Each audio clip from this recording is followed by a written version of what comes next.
Hi everyone, it's Niamh here and welcome to my art journaling channel. Today we're going to be doing some mark making and I'm going to show you a way to sort of cheat with your mark making. So we're starting off making this page just using up some scraps I had around my studio. I've been doing a lot of paper cutting out of, this paper's come from the Jane Davenport collage papers pack that she had. I'd cut out some figures and had these backgrounds sitting around. And I've just got to the stage in my studio that if I've got scraps, I just stick them into my journal in any way, shape or form, because I know I'm going to paint over them and do something. So that's what I've been doing, and it's certainly helped reduce the amount of mess and bits and special papers that I've been keeping around my desk. I am using gel medium and I'm applying it quite thickly because particularly these papers are much thicker than copy paper or printer paper. It's more the weight of patterned scrapbooking paper, so it does have a bit of weight to it, so that's why I'm making sure it's really stuck down. I also had some of this botanical tissue paper from Tim Holtz lying around, so I figured I would just stick this in too. And I've been really liking having the darker coloured or coloured collage papers and then having just some black and white over the top. It just adds some interest, particularly to the plain pieces of paper, like on the left hand side, that flower going into that red piece. Having that bit of black over the top has just been really helping.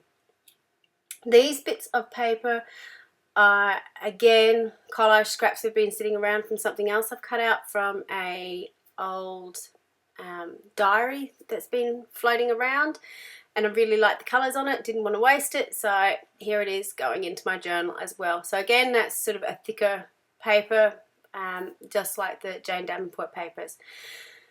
So it looks like a bit of a jumble, but that's how all my work starts off really, doesn't it?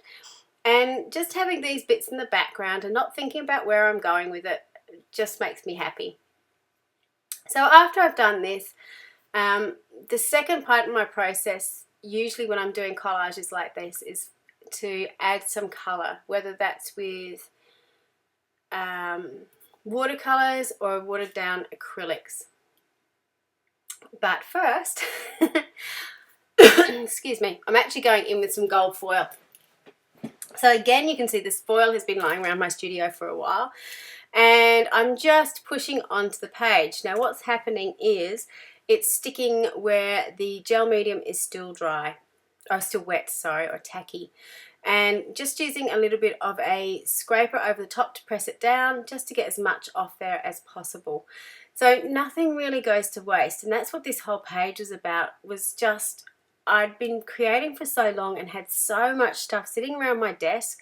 I'd also been doing a few class samples, so I had the foil sitting here, and it was just, let's get rid of all this stuff. And that's how I use, particularly this big, my two Dilutions journals, I tend to use as user up journals.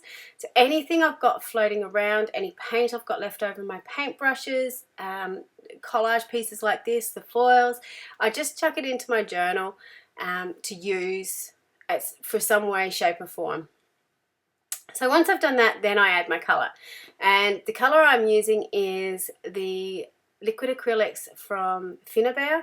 This yellow is really tricky. It comes out and it looks like a mustard colour, almost a baby poo colour, which is terrible.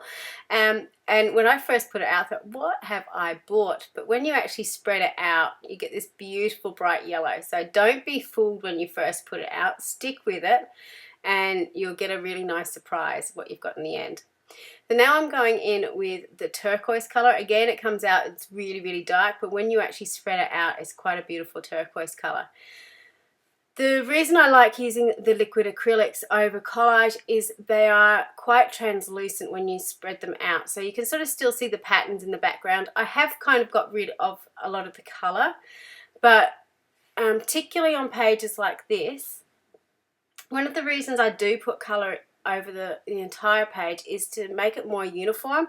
So whereas I had lots of sort of separate reds and greens and blues and so on all over this page, now the whole page is looking a little bit more consistent. You can see the texture from the papers in the background and some of those things coming up through, which is really interesting.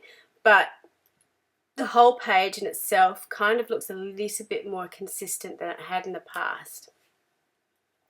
One of the things when you're doing this ghosting technique is you do need to make sure that it is dry in between applications, otherwise the colours will blend together. So, and particularly mixing primary colours like this, you're going to end up with a brown. So make sure that you dry each of your layers as you go. Now this is a mark making cheat. When I was teaching some of my art journaling classes, we talked about doodling and doing random doodles and stuff, and I had a few people who just got really nervous with it. I can't doodle, I can't make marks, this makes me really uncomfortable, which I totally get, because we have that, or a lot of us have that, you know, it needs to be perfect, or I'm going to ruin it. I've kind of got over that at this stage. I just make a mess anyway. But one of the ways that you can get around this is there's a whole heap of mark making stamps on the market, which gives you a really consistent shape that you can use. Now this set, or these two sets of stamps, are from Tim Holtz. They're his newest release from CHA Creativation, now it's called, 2019, because this year's 2019. So they're really handy to use. I know Darkroom Door's got a great set of mark making stamps, as well as Caramel Studios. So they're a really wonderful way that you can put marks into your background without you having to worry about it. Now I'm using the white squid ink from Jane Davenport, and this is her black. And this is a bit that I really loved about this page. So I'm using, on the Tim Holtz sheet, he's got this fabulous sketchy leaf shape, where there's two leaf sort of bows, and I'm just going nuts putting in the background. Now as you can see, you really can't see them, but close up where I was working, I could see them enough that I could draw over them, which is what I'm about to do now, which is going to be a little bit time consuming, but this is the cheat part, because it gives you the impression that you have hand drawn all these marks over your page, when in actual fact you're just tracing over the top. Now I'm not even tracing over these carefully. I'm being really rough and ready with my shapes and just doing little loops over where the leaf pattern kind of is on the stamped image. The fact I can see some of the black is fine, because that kind of gives it an outline and gives it that sketchy look again. So there's no real way you can go wrong with this. And I'm just choosing to do this over the leaf pattern. You could choose to do it over any of the patterns that you've stamped in the background. For example, that loop pattern, you could get a different color pen and trace over some of those lines in the loop pattern. If you didn't want the white there, you could change it to another color that will stand out on your page that you like better. But you've got that model there you can trace over. And one of the things I've found as I've been doing this over the last few years is the more you trace over things or get your hand doing something, it gets trained, it gets that muscle memory of what it's doing, so that the next time you might try and do it on your own, and you've already had that practice of doing it over a few times, that it gives you the confidence to have a go yourself. And if you're not confident, restamp it and then draw over it again. So there really is no right or wrong way to do this. And the great thing about practicing in your art journal, like I'm doing right now, is if there's an area that you think, oh, I've really stuffed that up, or I hate that, that's where you stick your image over the top, your focal point over the top, so you don't see it anymore. So there are so many ways that you can do this and fix different stuff up. Now you can see here I've decided I want to put in a few more of my lines. I really liked how this was working, so I'm using some of the stamps again and just filling in some of the spots that I thought needed a bit more. I am stamping this without a block. The reason for that is my book is really, really full at the moment. So particularly around the spine, it's quite curved, and just stamping it where I can actually curve the stamp makes it a lot easier. You can see here I'm also putting in my figure where I want it to go, so I can see, you know, where I need to put in some more of my background. So I'm just stamping along the edge because I know some of that's going to pop out behind where my figure is going to be sitting. Once I'd finished with the light green, now I'm going back in with a contrasting green colour to put in the stems and to put in some of the centres. And again, I'm being really, really loose with these lines. You can see me sort of going over the top just to highlight it again so it steps out a bit more from the background.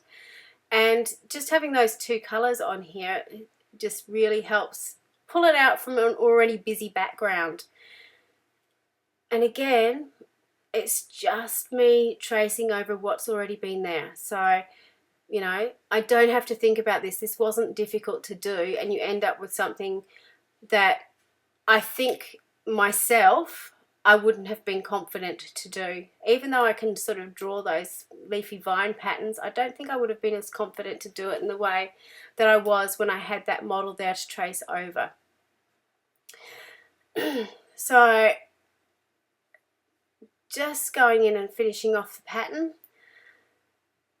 If you didn't have the Posca paint pens to do this, any sort of permanent marker I suppose would work.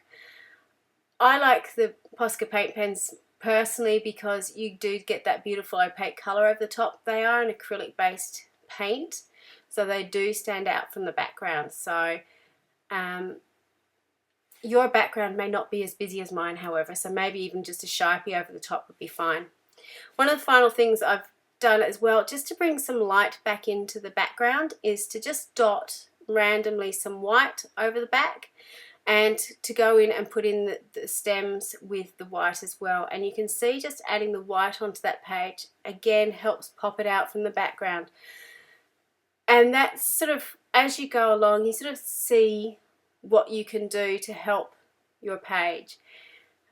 Most sensible people, however, would not have something as busy in the background that I do, but I quite, as you know, if you followed this channel for a while, I like busy. I like having lots of things going on in the background. So yes, so this is sort of the end of my mark making, and now I'm going to glue down my focus images, which you think, oh, you've done all that work in the background, why are you going to glue these over the front? But you know, it's me, I do these things. Now these are the images that were cut out of the papers that you saw me stick down at the very beginning. So I'm just gluing those down onto the page. Again, they're quite heavyweight, so just be fairly generous with your gel medium as you're gluing them down, just to make sure they're stuck on the page properly. And these two images really don't go together. They look very separate, but I just like them and I didn't have anywhere else to put them, so that's why I chose to put them into my page. One of the things I do a lot with my collage images when I glue them down though is actually go back and put in the whites of the eyes again. So you saw me go in with the Posca paint pen with the white for the right hand side figure. I'm also going in with my pens to add in some of the colours that I've used in the background, and this is me trying to sort of tie these two images together. You see the image on the left has sort of those yellows and turquoises, so I'm adding some yellow and turquoise to the image on the right just to even it up and balance up the page somewhat. The other thing that I'm going to go in with both images is some neon paints, because I'm obsessed with neon at the moment. So that will sort of tie both pages together as well. I'm also going in with some Chipboard Quotes. These are the Tim Holtz quote chips, which are on thick chipboard, and I just peel the chipboard piece back and just leave the writing. The reason why I do that is if I put the chipboard in, it would be really, really bulky in my journal. So I leave those chipboard bits and use them if I'm doing card making and so on to mount some stuff up. So this is where I add the neon paint, and I'm just adding in some random colours into the background just to brighten it up a little bit. The neon paints are translucent, just like the acrylic inks that I used. Sorry, acrylic. Excuse me,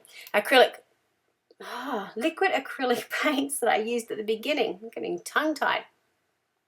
So you've got that translucency that you had before, and again, by adding the same colours on both sides, it sort of ties in both pages together. The yellow in the background as well just sort of brightens up the colour, and particularly on the top right hand corner, and the yellow in the lady's dress sort of match now. So this is a close-up of the final piece. I hope you have a go at this. I hope you try doing this cheap mark making, because it is really fantastic and it really helps out. Thank you so much for watching, and until next time, bye for now.